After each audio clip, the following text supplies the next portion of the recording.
Once there was a man and his wife. The wife loved her husband. She worked hard for him. She always cooked his favorite meals and helped him in every way. But the man was angry with his wife. "This stupid woman has no children," he thought, "and soon she will grow old. I will divorce her and marry another woman." So he divorced his wife and married another woman. His first wife was unhappy now. She was very poor, and no one took care of her. The man and his new wife waited for a long time, but they didn't have a child. Then one day, his new wife became pregnant. Her husband was very happy. "Soon I will have a son," he thought. At last, the baby was born, but oh, what a terrible disappointment. The baby had no arms, no legs. It had no body at all. It was only a head. "Take it away," the man's wife said. "It's a horrible thing. I don't want to see it again." So the man put the head in a sack, took it to the road, and left it there. Then he went away. Soon some travelers came down the road. The head began to jump around in the sack. "Help! Take me out! Help!" the head shouted. The travelers stopped. "What is inside this sack?" they asked each other.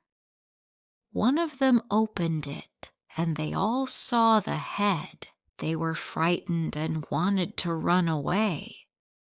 "Stop," said the head. "Please don't leave me here, or I'll die." "What shall we do with you then?" asked the travelers. "Take me to the town," the head said. "Find a tea shop and leave me there." So the travelers picked up the head and carried it to the town. They stopped at the first tea shop. "Here's something for you," they said to the tea seller, and gave him the head. The tea seller was very surprised. "I don't want this thing," he said, and began to carry the head out of his shop. But the head began to talk to him. "Tea seller," the head said, "listen to me. Do you want to be rich?" The tea seller stopped. "Yes, of course," he said. "Then I will help you," said the head. "Look after me, give me food, and keep me here. Soon, I promise you, you will be rich." So the head stayed with the tea seller, and the tea seller looked after him. Every day, the head gave the tea seller advice. "Buy your tea in this place today," the head said. "Or, don't buy tea today. The price is not good." The tea seller always listened to the head, and soon he became rich. Now, in that town there was a king. The king had no sons, only one daughter. The daughter was ready to be married. All the young men in the town wanted to marry the king's daughter. They came to the king one by one. "Please, sir," they all said, "let me marry your daughter." "What will you give me?" asked the king. "What do you want?" the young men asked. The king asked for many things. Some were too big, some were too small.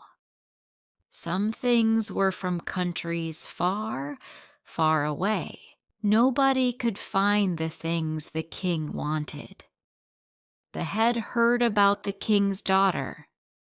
He said to the tea seller, "My friend, this is a chance for me. Go to the king and say to him, 'My friend wants to marry your daughter. What do you want for her?'"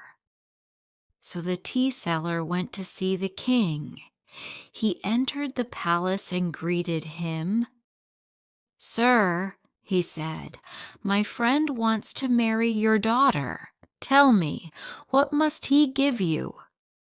"A camel is a fine thing," said the king. "That's easy," thought the tea seller, and he smiled. "A he-camel," said the king. "A big, strong camel with good teeth is a very fine thing." The tea seller laughed. "I will find the best camel in the world for you, sir," he said, and began to leave the room. "Wait," said the king. "The camel must come here into my palace. It must greet me and speak to me in my own language." The tea seller stopped laughing. "That's impossible, sir," he said. "If your friend cannot find this camel," said the king, "he cannot marry my daughter." Sadly, the tea seller went home. The head was waiting for him. "What did the king say?" he asked the tea seller. The tea seller shook his head. "My poor young friend," he said, "it's impossible. The king wants a camel, a big, strong he-camel with good teeth." "But that's easy," said the head. "No, no," said the tea seller. "The camel must go to the king's palace, greet him, and speak to him in his own language." "Very well," said the head. "Now take me to the camel market." So the tea seller took the head to the camel market. They looked at many camels, and at last the head chose one. "Now," said the head, "take this camel to the palace." The tea seller was frightened. "But this is only a camel," he said. "It cannot greet the king or speak in his language." "Don't be frightened," said the head. "Everything will be all right." So the tea seller took the camel to the king's palace. The room was full of people, and everyone was looking at him. The tea seller's knees were shaking. The king saw the tea seller and the camel beside the door. "What is this?" he shouted. "Why has this man brought a camel inside my palace?" "Please, sir, you asked for a camel," said the tea seller. Then the king remembered his words. He began to laugh. "This is only a camel," he said. "It cannot greet me or speak to me in my own language." The camel suddenly lifted its head. "Peace be with you, sir," it said. "Ah!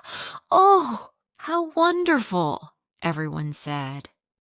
The king stood up and went to the camel. "Can you really speak?" he asked. "Was that your voice?"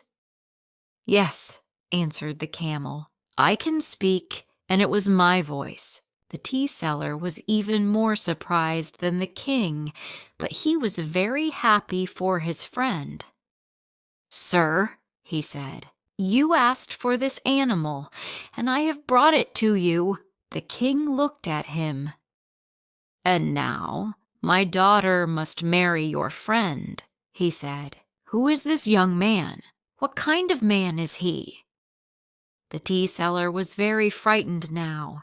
You will see, sir," he said. Quickly, he ran home. "Head," he called out, "listen to this." The camel greeted the king and spoke to him in his own language. "Now the king wants to give you his daughter. You must go to the palace tomorrow. Oh, what shall we do?"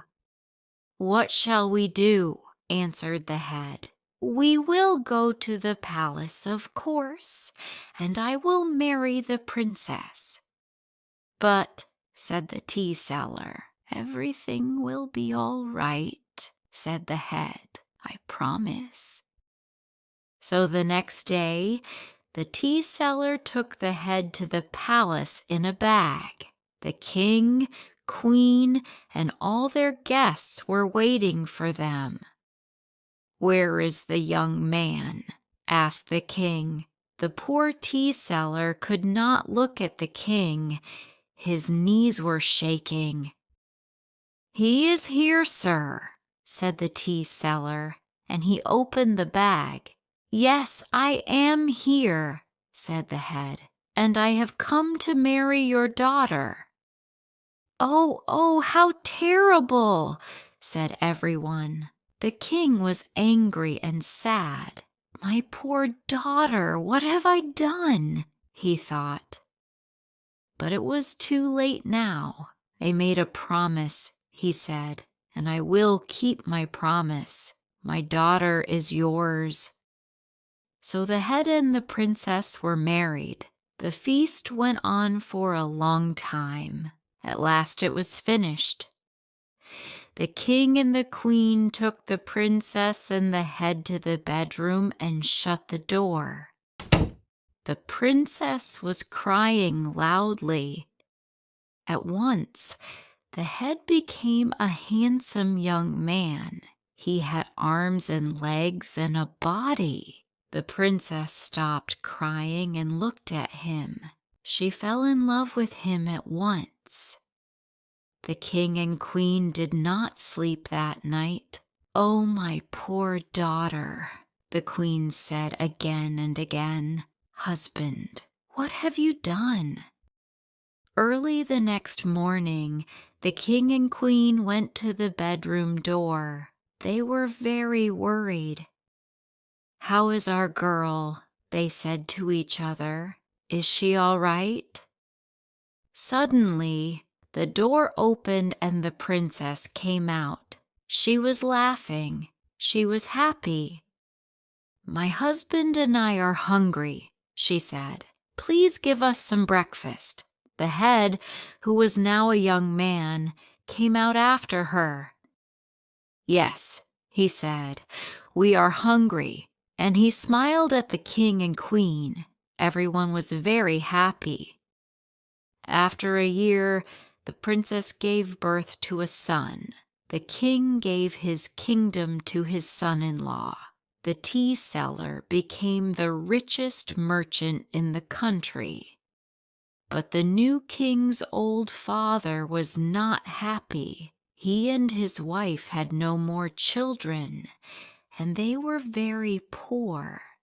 He was cruel to his first wife because she had no children, everyone said, and then he threw away his only child. For these things, God has punished him.